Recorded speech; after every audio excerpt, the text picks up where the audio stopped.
ahead, Lisa. Okay. We'll start with a opening statement from the coach about South Alabama, then start questions after. Yeah, we get a tough road game early in the season, which probably is not ideal with the young roster we've got, but it's a schedule, we've got.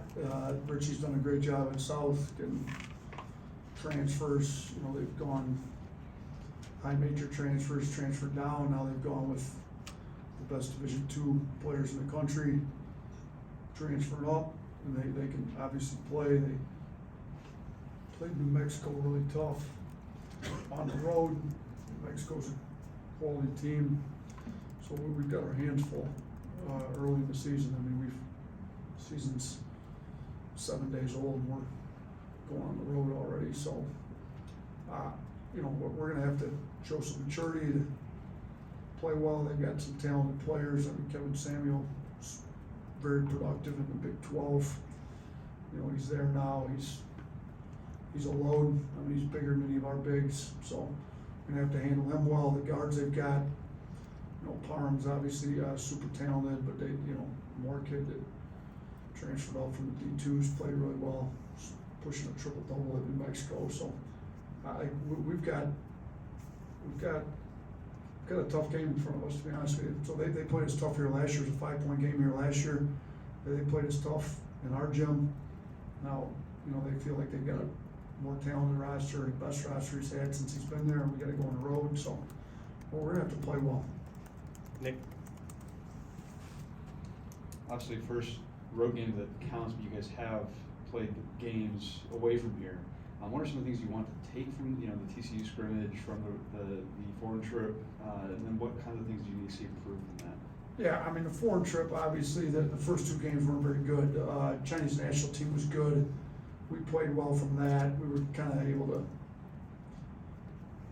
use our athleticism against them, but it wasn't a true road game, obviously, because we were playing in Europe.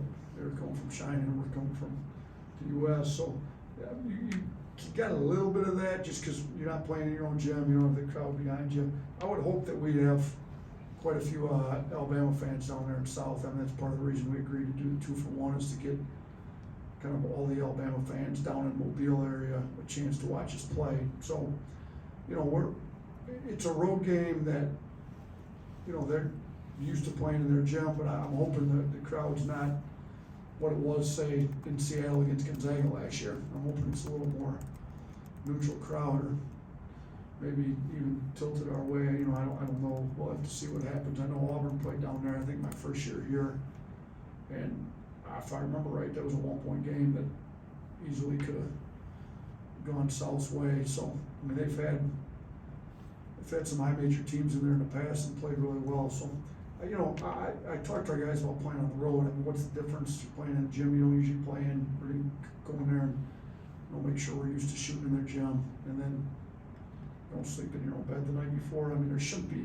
The floor's still the exact same floor. We're still officiated by high major officials, or maybe the crowd gets a little bit more into it, but if you're letting the crowd dictate your effort in a game like that, that's a question about your maturity. So we just need to go in there and play our game and get better at what we have to get better at. Defensively, we've been pretty good these first two games. Offensively, we've struggled with some things. Our turnovers have been too high. We've got to get better execution. Our offensive efficiency after opponents made field goals has been really bad. We've got to do better at that. We got to get better at stuff we've got to get better at that we've been working in practice, and that's kind of been our focus here. Mike?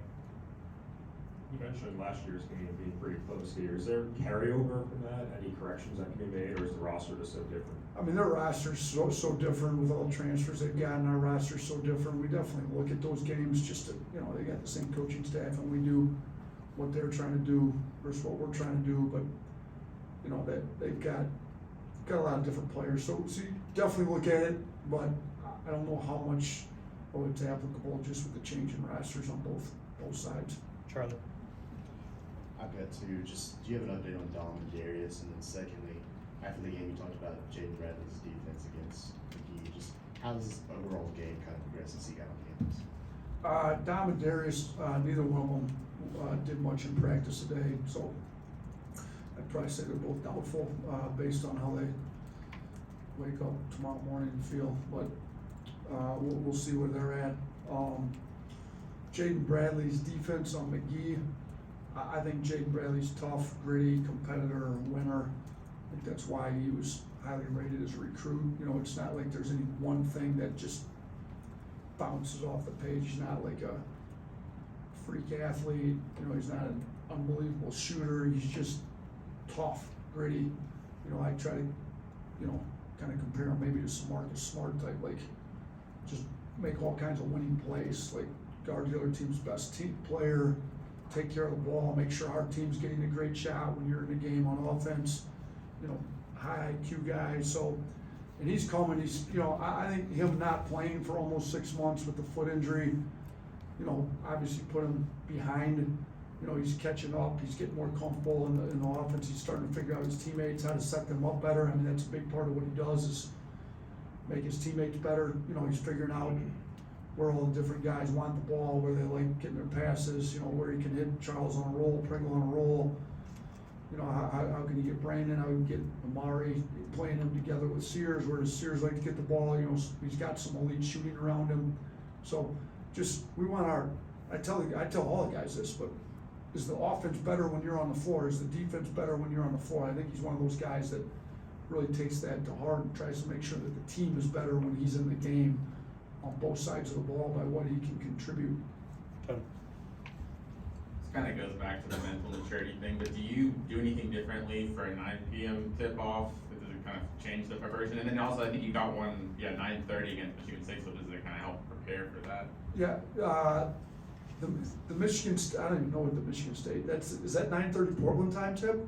I think it's 9:30 here. 9:30 our time, so it's 7:30 Oh, out that's there. right, so you'll be over. So we're gonna get out there and get adjusted a couple days early. So the, I mean, the 9 o'clock tip, basically for TV is, I mean, yeah, it's not ideal, we practice in the morning, so that's super late, but look, we'll wake them up later, you know, maybe we'll keep them up a little later tonight, wake them up a little later tomorrow, start our day a little later and try to just, I mean, we kind of work backwards from the game, you know, you get game tips here, so our pregame meal's here, shoot around's right before that if we can get it ideally, and then we just kind of work backwards. So when you work backwards, just, I mean, they're college kids, they'll sleep in as late as you let them usually, so we'll just start breakfast a little later than a typical day. They'll just start a little later for them. Wanted to ask you again about Jaden Bradley, you were talking about him a second ago, but in the first 2 games, he's had offensive ratings above 130. Are you looking at those type of stats, and does that kind of show what you were talking about before, just how good he is on the floor, especially when you start to kind of figure out the offense and how to get guys? Yeah, no, we definitely look at that stuff. We look at, you know, the offensive efficiency when they're on the floor, which is what you're referring to, you know, versus off the floor. So what's their plus minus on the offensive end, plus minus on the defensive end, you know, and he's gotten much better here. I mean, those numbers that you're talking about were not there in the TCU and even Southern Illinois games. So, you know, and we look at those numbers. I mean, we're huge in analytics.